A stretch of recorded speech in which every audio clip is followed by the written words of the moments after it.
आणि याच्यात महानगरपालिकेचे अधिकारी, दलालांची टोळी आणि समाज कल्याणचे अधिकारी सहभागी झालेले आहे। आणि म्हणून जितके घरकुल मंजूर केले त्याच्यातले अर्धे लोक नाहीच आहे।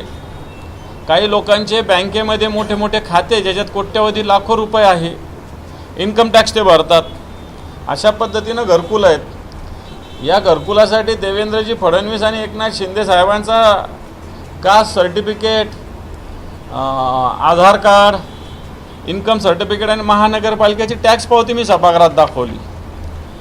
म्हणून हा घरकुल घोटाळा आणि त्याच्यामध्ये समाज कल्याण मंत्र्यांनी विभागीय आयुक्ताच्या माध्यमातून इन्क्वायरी लावली, पण नंतर माझ्या लक्षात आलं, ताबडतोब क्षणात माझ्या लक्षात नाही आलं की हे विभागीय आयुक्त हेच महानगरपालिकेचे आयुक्त असताना घरकुल झालेलं आहे। आणि म्हणून त्याच्याविषयी निश्चित आता विभागीय आयुक्ताच्या ऐवजी बाहेरचा विभागीय आयुक्त, या संभाजीनगरचा विभागीय आयुक्त नसावा, अशा पद्धतीने मला असं वाटतं पत्र दिल्यानंतर ती मागणी 100% मान्य होईल। काय अडचण असायचं काही कारण नाही।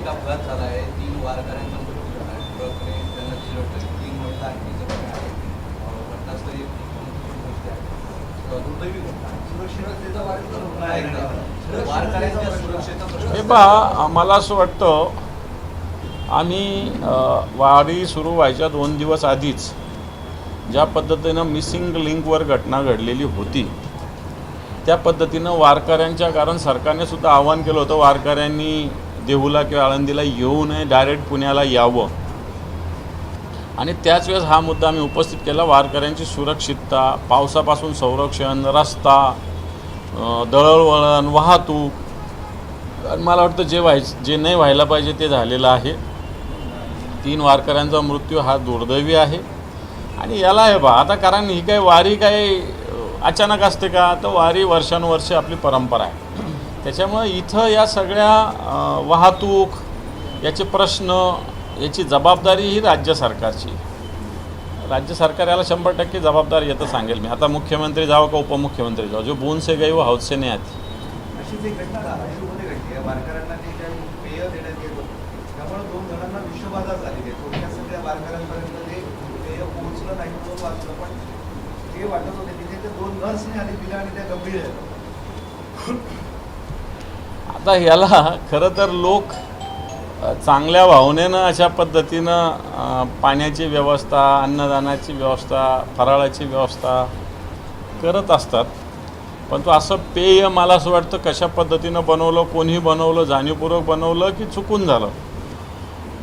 आता सरकारला याच्यावर सुद्धा लक्ष द्यावं लागेल, कारण पावसा पाण्याचे दिवस आहे, पाणीसुद्धा खराब होतं, अशा पद्धतीनं देणारं शरबतसुद्धा खराब होऊ शकतं। आणि त्याच्यामुळे मला असं वाटतं लक्ष फार बारकाईनं वारकऱ्यांच्या या सगळ्या दिंडीसाठी द्यायची आवश्यकता असंच मला वाटतं। पक्षाचे नेते विनायक राऊत यांच्यावर कौटुंबिक हिंसाचाराचा एक गुन्हा दाखल झाला आहे। त्यांच्या सुनेनं ते जादूटोणा करतात, मानसिक शारीरिक छळ करतात असा आरोप केलेला आहे। मला असं वाटतं हा जाणीवपूर्वक राजकीय हेतून केलेला प्रकार दिसतो। मी काय विनायक राऊत साहेबांशी बोललो नाही, कारण 2023 नंतर 2026 खरं तर 6 महिने असा कोणताच संपर्क नवरा किंवा बायकोचा जर नसलाच तर मला वाटतं कायदेशीर कोणताच अधिकार उरत नसतो। आणि 3 वर्षानंतर अशा पद्धतीनं जाग येणं, याच्यात कुठंतरी पाणी मुरतं हे स्पष्ट दिसतंय। जाणीवपूर्वक राऊत साहेबांना किंवा राऊत साहेबांच्या कुटुंबियांना बदनाम करण्यासाठी किंवा शिवसेनेला बदनाम करण्यासाठी अशा पद्धतीनं हे केलं जात असावं, याला 100% या सगळ्या विषयाला पूर्ण शक्यता आहे। कारण राऊत साहेबांनी स्पष्टीकरण केलेलं आहे, बाकी मी त्यांच्या कौटुंबिक याच्यात जायचं काही कारण नाही, पण तो ओव्हरऑल जे दिसतं की समजा ती मुलगी कुठे जात होती, कोणत्या बाबाकडे म्हणा किंवा हॉस्पिटलमध्ये, तर तिचे आईवडील सोबत होते। एक दुसरी गोष्ट, या सगळ्या घटनेला 3 वर्ष पूर्ण झालेले। 3 वर्षात कोणता समय, 6 महिने नवरा बायकोचं कनेक्टिव्हिटी नसली तर कायदेशीर कोणताच अधिकार उरत नाही। असे तरी नाही उरत, बाकी गोष्टी उरू शकतात, बाकी मग पोटगीचा असेल, घटस्फोटाचा असेल, असे प्रकार उरू शकतात, पण तो बाकी कोणताही माझ्या माहितीप्रमाणे, माझं जे ॲज पर माय नॉलेज, असं कोणताही कायदेशीर अधिकार उरत नाही। तरी मला असं वाटतं राऊत साहेबांनी याची सगळी चौकशी करा अशी प्रकारची भूमिका घेतलेली। खुशीच्या दुर्घटनेमध्ये आपला एक युवक आपल्या संभाजीनगरचा होता, 9 बळी गेले, कोण जबाबदार आहे या सगळ्या घटनेसाठी? नाही, याला हे पहा, याला एका एजन्सीला हे सगळं काम दिलेलं आहे।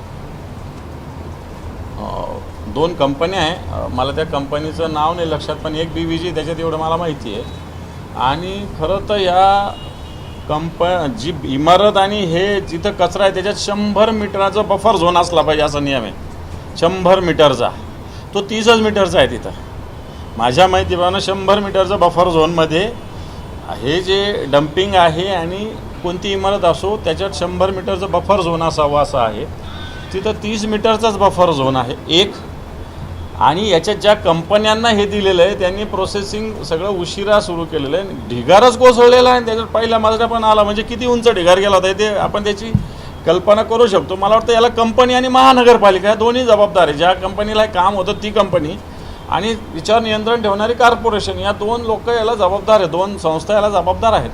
महाराष्ट्राचे मुख्यमंत्री देवेंद्र फडणवीस यांच्या नावे एक नवा विक्रम झाला आहे. सगळ्यात जास्त काळ मुख्यमंत्री ते राहिले आणि शरद पवारांचाही विक्रम मोडून काढलाय त्यांनी. आता सगळे शुभेच्छा देते.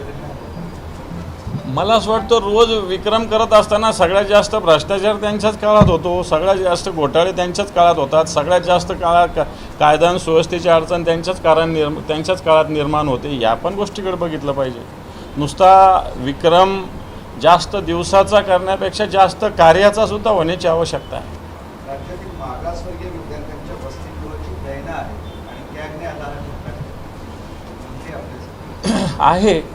खरं तर काय बोलावं त्या डिपार्टमेंटविषयी. साधं हॉस्टेलला गेलं तर पिण्याच्या पाण्याच्या व्यवस्था नाही आहे, जेवण एकदम खालच्या क्वालिटीचं आहे, बिछाने नीट नाही आहे. खरं तर माझ्याकडे जी माहिती, बिछाने घेतले गेलेले, मच्छरदाण्या घेतल्या गेलेल्या, उश्या घेतल्या गेलेल्या, कुठंच त्या पोहोचलेल्या नाही आहे, फक्त कागदावर. ह्या समाज कल्याण विभागाने, सामाजिक न्याय विभागाने ह्या खरेदी केलेल्या आहे, याचं टेंडर निघालेलं आहे, पण विद्यार्थ्यांपर्यंत हे पोहोचत नाही. कित्येक इमारती जीर्ण अवस्थेत आहे, त्याच्या दुरुस्त्या होत नाही, अधिकारी नाही बऱ्याच ठिकाणी. आणि म्हणून मला असं वाटतं सामाजिक न्याय खातं म्हणजे आता सामाजिक अन्याय खातं झालेलं आहे. कारण या खात्याचा निधी जेवढा येईल तेवढा दुसरीकडेच वळवला जातो. सामाजिक न्याय हा आत्ताच्या घडीला सामाजिक अन्यायाचं खातं झालेलं आहे, अशा प्रकारची स्थिती आहे आत्ताच्या घडीला. लाडकी बहीणमधलं पहिले बऱ्याच महिला बाहेर गेल्या होत्या आणि आता अजून एक 10-12 लाख महिलांचा वगळण्यात आलेला आहे. म्हणजे आता मोठा आकडा वगळण्यात आलेला आहे. हे पण राज्य सरकारला ही योजना परवडत नाही. आता रद्द तर करता येत नाही, मग एक एक टप्प्यात थोडे थोडे थोडे रद्द करा. आता मागच्या काळात 81 लाख महिला याच्यातून कमी झालेल्या आहे आणि आता 10-11 लाख कमी झालं म्हणजे जवळपास 1 कोटी कमी झालेले आहे. म्हणून राज्य सरकार मला असं वाटतं खर्च झेपवत नाही, म्हणून योजना रद्द करता येत नाही. म्हणून अशा पद्धतीनं काही ना काही KYC म्हणा, वेगवेगळे कारणं देऊन महिलांची संख्या याच्यातून कमी करतं, हे स्पष्ट आहे. इंटरेस्टिंग आहे. राज्य सरकार दावा करतंय मुंबईची वाहतूक कोंडी दूर करतो, मेट्रो, मोनो, रस्त्यांचं जाळं विणतोय. त्यांच्याच मुंबई महानगरच्या उपमहापौर म्हणतात वाहतूक कोंडीमुळे मी त्रस्त झाली आहे. आता मला महापौरांच्या बंगल्या बाजूला बंगला द्यामध्ये किमान काम तरी करता येईल. कोण म्हटलं सर? उपमहापौर नाही, ते महिला नाही, पुरुष आहे, ते संजय गाडी आहे. हे पहा, मुंबईचा वाहतुकीचा प्रश्न आहे. मला वाटतं गाडी याला राहतात, दहिसरकडे राहतात, त्या साईडला राहतात. तिकडून सकाळी यायचं मला 3 ते 4 तास लागतात. म्हणजे तिथून संभाजीनगरला लवकर येता येतं तिथून, पण मुंबईमध्ये पोहोचता येत नाही. अशा प्रकारे वाहतुकीचा प्रश्न तिथं आहे. सकाळी तर बिलकुल इम्पॉसिबल आहे. नाही, एकीकडे राज्य सरकारचा दावा आहे आम्ही कोंडी दूर करतोय आणि त्यांच्याच पक्षाच्या उपमहापौरांचं असं म्हणणं आहे. हे पहा, हे दावे सगळे फोल आहे. आता आपल्या साध्या संभाजीनगरात आपण आधी 10 मिनिटात कुठे पोहोचू शकत होतो, आता तुम्हाला अर्ध्या तासाशिवाय तुम्ही कुठेच पोहोचत नाही शहराच्या. अशा प्रकारची स्थिती झाली. ही काय आपलं अंतर वाढलं का? ट्रॅफिक तुम्ही जाऊन बघा कोणत्याही रस्त्याला. सुतगिरणीजवळ काय होतं, त्या शानूरमिया दर्गाजवळ काय होतं, आकाशवाणीच्या चौकात काय होतं, 7 हिलच्या चौकात काय होतं, TV सेंटरला काय होतं, बाबा पेट्रोल पंपला काय होतं, रेल्वे स्टेशनला काय होतं. एकही पॉईंट असा नाही की जिथं फ्लुएंटली वाहतूक सुरू आहे. ही स्थिती सगळीकडे आहे.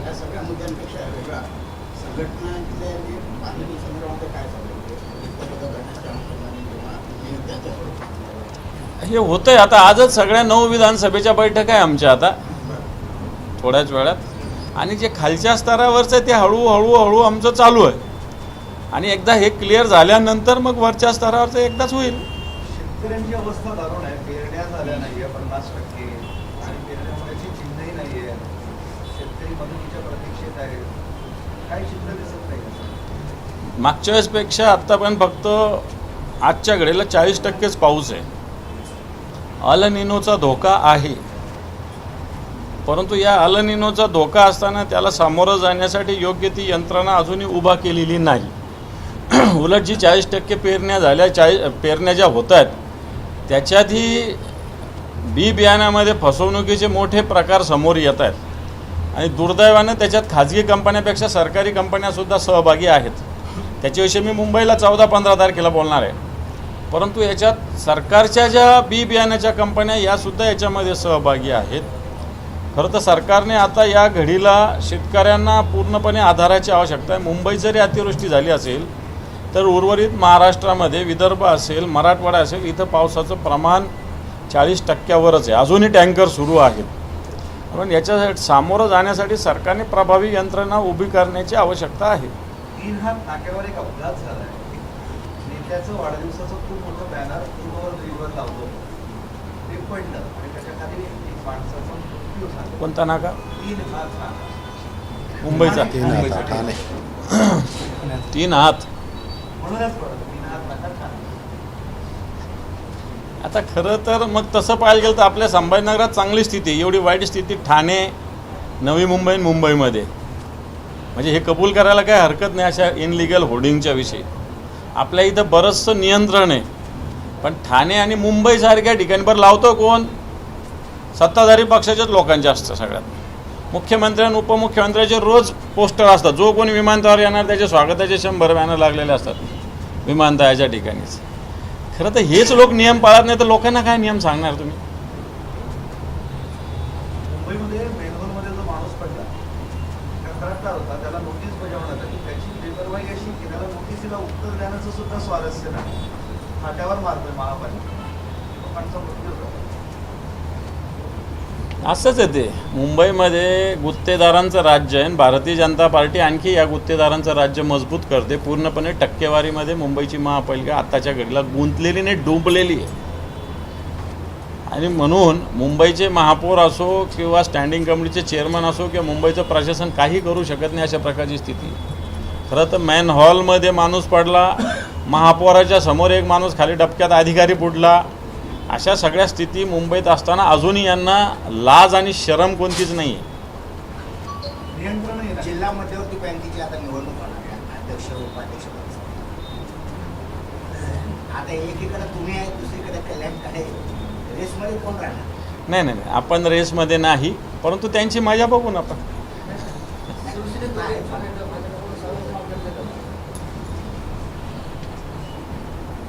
अजून माझ्याशी तरी कोणी काही चर्चा केलेली नाही आणि मला असं वाटतं माझा बॅलन्सिंग रोल राहील असं मला तरी वाटतं.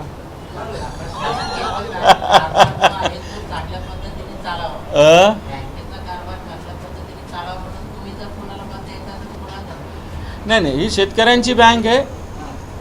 एक शेतकरी विषयातलाच माणूस याच्यात अध्यक्ष झाला पाहिजे असं माझं स्पष्ट मत. ज्यांचं नाव चर्चेत आहे त्यांचा काही संबंध नाही ना. मी काय बोललो? मी कोणत्या नावाविषयी काहीच बोललो नाही. बँक शेतकऱ्यांची आहे, शेतकऱ्यांचंच राज्य आणि शेतकऱ्यांचंच त्या ठिकाणी चेअरमन व्हाईस चेअरमन झाला पाहिजे असं मला तरी वाटतं. बाकी नंतर पाहू, अजून 20 तारीख लांब आहे, ते काय आदल्या दिवशी ठरेल सगळ्या गोष्टी.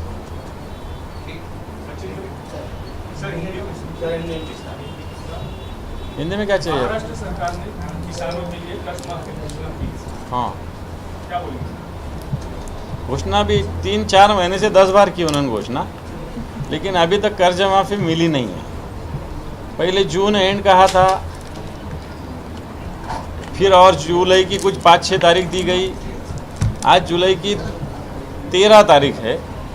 अभी जो एग्रीकल्चर मिनिस्टर है उनका कल स्टेटमेंट मैंने पढ़ा सुना, वो कहते हैं कि जुलाई एंड तक होगी. लेकिन अभी इसमें उन्होंने कुछ बदलाव लाया, तो बदलाव लाने का मतलब ये है कि और ये महीना भर लंबी हो जाएगी, इसका समय और महीना भर के लिए बढ़ेगा. मैं समझता हूँ इसके वजह से किसानों को कर्जा नहीं मिला है. सही देखे जाए तो जून जुलाई महीने में किसानों को कर्जे की ज़रूरत रहती, उस कर्जा किसानों को नहीं मिल सका. कल छत्रपति संभाजी नगर में जो है राष्ट्रवादी कांग्रेस की ओर से, एनसीपी की ओर से कर्ज माफी की जो घोषणा हुई है उसका स्वागत किया गया, और साथ ही शरद पवार ने भी जो है एक ट्वीट किया है उस बारे में कि केंद्र सरकार का स्वागत करते हैं महाराष्ट्र सरकार का। तो कुछ हवा बदलती नजर आ रही है यहाँ, जल्लोष भी मनाया गया। ऐसा नहीं, अभी मिला ही नहीं 1 रुपया, तो क्या जल्लोष मनाए? अभी 1 रुपया मिला नहीं तो जल्लोष क्या मनाए? जिस दिन मिलेगा उस दिन देखेंगे, लेकिन उसको जल्लोष क्या जरूरत है? उसके लिए समाधान व्यक्त कर सकते हैं, जल्लोष की थोड़ी जरूरत है उसको। लाडकी बहन योजना में पिछली बार 80 लाख लाभार्थी को कट कर दिया गया, अब उसमें 12 लाख और ऐड कर दिए गए, टोटल 92 लाख हो चुके हैं, लाभार्थी कट हो चुके हैं। क्या आगे चल के ये लाडकी बहन योजना बंद होने की कगार पे? बिल्कुल नहीं, ये बंद नहीं होना चाहिए। इसको और 1500 के बजाय 2500 3000 रुपये करना चाहिए सरकार ने, ऐसा मेरा कहना है। और अभी सरकार ये प्रयत्न कर रही है कि इसमें कम से कम माता बहनों का इसमें लाभ मिले। अभी 80-81 लाख माता बहनों का नाम इसमें से कम किया है। सरकार को देखा जाए तो आर्थिक दृष्टि से ये योजना उनको इम्पॉसिबल लग रही है, उनको बंद तो नहीं कर सकते, इसलिए उसकी संख्या कम कर रहे हैं।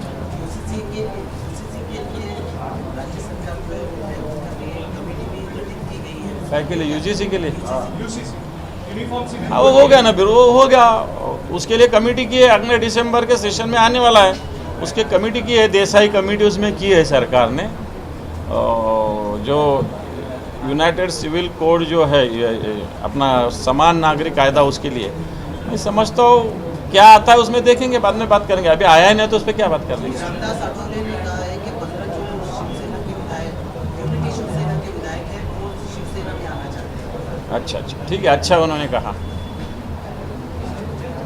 सर, सुप्रीम कोर्ट ने कहा है कि एक मामले में जो है आपराधिक मामले में विदेशी नागरिक की जमानत याचिका के विरोध करने पर महाराष्ट्र को कड़ी फटकार सुप्रीम कोर्ट ने लगाई है और कहा है कि हम जनता के सामने आपकी पोल खोल देंगे। सुप्रीम कोर्ट ने महाराष्ट्र सरकार पाटिल की कैसे क्या? पाटिल ना, पाटिल विदेशी नागरिक, वो विदेशी ही पाटिल। मेरे मालूमात के हिसाब से पाटिल नाम है उनका, वो इंग्लैंड के नागरिक है और उनको अपने सरकार ने अरेस्ट किया था बहुत दिन जोड़ा ने। बाहर के देश के नागरिक को ऐसा हम नहीं रख सकते, ये रूल है। मैं समझता हूँ सुप्रीम कोर्ट ने सही किया है। सर, रामदेव बाबा का एक बयान अभी आया है। रामदेव बाबा ने कहा है कि जल्द ही भारत हिंदू राष्ट्र बनने जा रहा है, किसी को चिंता करने की जरूरत नहीं है क्योंकि हमारे जो पूर्वज थे वो सनातनी थे, ऐसा उनका बयान है। फिर रामदेव बाबा ये बोल रहे तो किसने रोका है उनको? अभी कौन सा राष्ट्र ये है? अभी ये राष्ट्र कौन सा है ये बताए उन्होंने, बहुत बताना। ये क्या मुस्लिम राष्ट्र है क्या? कुछ भी बातें करते हैं लोगों को बस इनको हिंदू और मुसलमान के सिवा कुछ आता ही नहीं। यूसीसी के ऊपर सवाल ये था कि जो रंजना देसाई के अंदर जो है 7 सदस्य समिति गठित की गई है, उसके अंदर एक भी मुस्लिम या क्रिश्चियन माइनॉरिटी से जो भी आते हैं उनका एक भी सदस्य नहीं लिया गया। तो क्या ये आगे चल के हिंदू लॉ को लाने की कोशिश नहीं, की ऐसा जा रही है? नहीं होगा। ऐसा आरोप वारिस पठान ने लगाया। नहीं, ये गलत, पूरा उसका स्टडी करना चाहिए। ठीक है, उसमें डिमांड हो सकती है। सरकार ने कमेटी बनाई बोल तो दूसरे दिन लॉ नहीं बनेगा, उस पर पूरे महाराष्ट्र में इंक्वायरी होंगी, लोगों का सजेशन ऑब्जेक्शन आएगा, उस पर हेयरिंग होगी, बाद में बनेगा। ऐसा लॉ क्या इमीडिएट थोड़ी होता है। चलो, थैंक यू।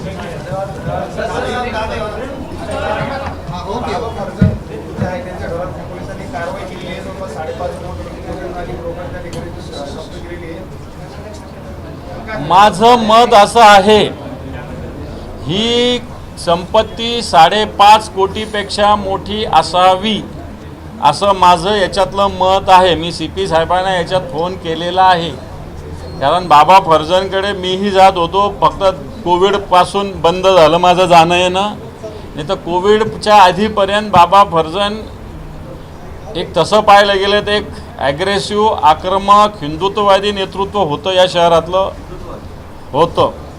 आम्ही त्यांच्याकडे जात होतो, हेही सांगायला काही घाबरायची गरज नाही। आणि माझा अंदाज जो आहे की यांच्याकडे बाबा फर्जनकडे यांच्यापेक्षा मोठी संपत्ती असावी, पोलीस कोणते तरी आकडे लपवत आहेत असा मला एक शंका आहे. त्यांना डॉन म्हणून संबोधल्या जात. होते डॉन ते. गन निघाले त्यांच्या 6,000 काडतुस सापडली आहेत, 4-5 गन सापडले आहेत. कोण आहे ना हे पण ते होतेच, तो काळ तसा होता या शहरात बरं का, तो काळ होता.